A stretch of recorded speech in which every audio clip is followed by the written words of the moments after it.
Pelaku ada 7 orang, tapi waktu BAP jadi 2 orang. Pembunuhan ini sudah direncanakan. Tangis Mastina minta keadilan ke Presiden Prabowo, usut tewasnya sang anak aktivis LSM di Ogan Ilir. Mastina, orang tua Yongki Aryansyah aktivis LSM di Ogan Ilir, Sumsel dengan berurai air mata meminta keadilan atas pembunuhan terhadap anaknya.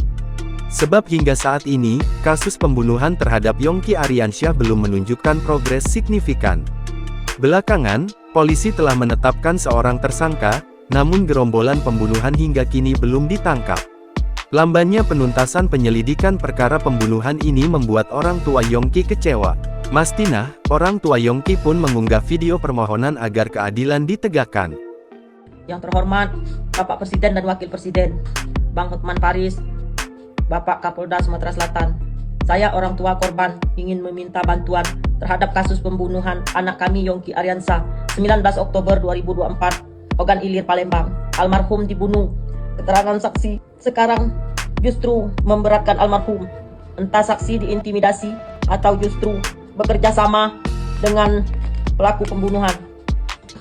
Keterangan saksi di hari kejadian, pelaku ada 7 orang, tapi waktu BAP jadi 2 orang. Pembunuhan ini sudah direncanakan. Wanita parubaya tersebut menuturkan, dia mendapat informasi bahwa keterangan saksi mata pada pembunuhan Yongki justru memberatkan korban. Entah saksi diintimidasi atau bekerja sama dengan pelaku pembunuhan. Keterangan saksi di hari kejadian, pelaku ada 7 orang.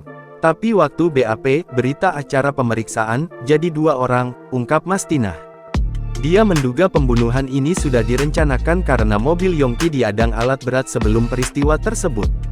Keluarga Yongki mempertanyakan status operator alat berat yang tak kunjung ditetapkan tersangka.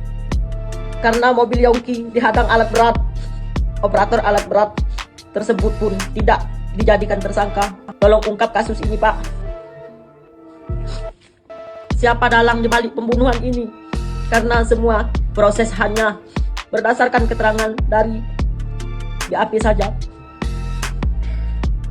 Keterangan saksi dalam rekaman HP ini di hari kejadian tidak menjadi pedoman untuk penyelidikan lebih detail. Mungkin karena kami tidak ada duit untuk mengasih duit jalan. Mungkin karena kami tidak ada duit untuk mengasih uang jalan untuk proses penyelidikan, yang diambil keterangan hanya berdasarkan BAP saja. Besar harapan kami mendapatkan keadilan untuk almarhum anak kami, ucapnya. Sebelumnya, Yongki yang tewas dibunuh segerombolan orang pada pertengahan Oktober lalu, dilaporkan atas perkara penganiayaan.